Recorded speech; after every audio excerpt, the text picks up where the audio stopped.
First, thank you all for coming.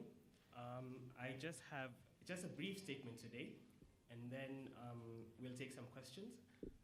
So I'll just begin. I have this week written to the Speaker of the National Assembly to give notice of my intention to move an amendment to the Public Finance Management Act.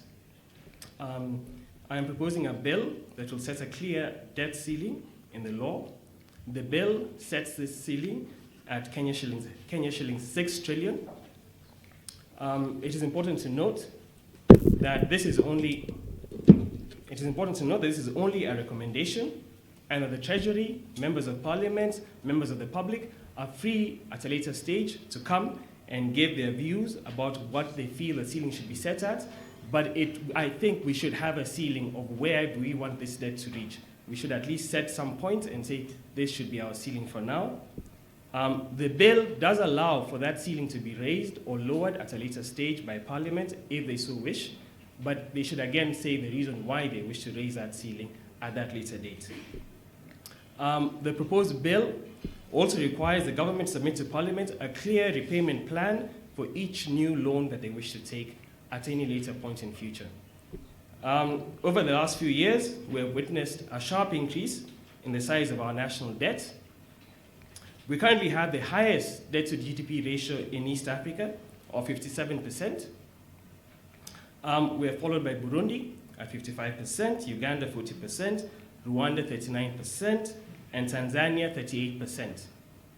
The respected international credit agency Moody's has projected that Kenya's debt to GDP ratio will rise to 60% by 2019.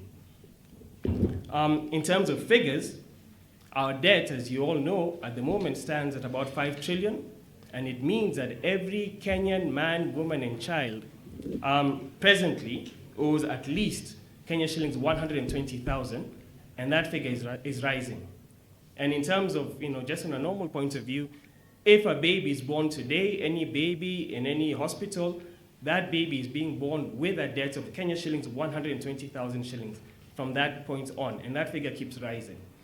Now, having a clear debt ceiling is necessary. It is best practice that happens in other countries.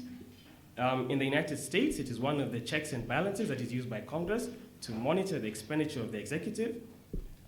Debt ceilings are also in place in a number of other countries, including Malaysia, Poland, Denmark, and a number of other countries, and I can give you details about this later.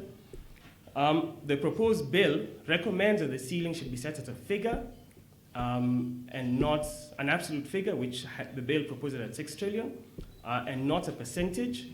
The purpose of this is for ease of understanding, such that anybody, any common person, anybody out there can easily be able to understand and monitor and know what is happening under the debt ceiling. Because the purpose of a law is not to be obscure. It's actually supposed to be for ease of understanding for all parties involved. Although this, of course, right now is open for debate for anybody, any outside party is willing to come and now give their views. So finally, I hope that we will take this opportunity, both in terms of Parliament and also members of the public and everybody, to have an honest and critical debate about this issue and hopefully reach a consensus that is a bipartisan one, not just from one side of the House or another side of the House, but a collective consensus of the country. So that is my statement for now. I can close it there, and I can open up for questions in case anybody has any questions.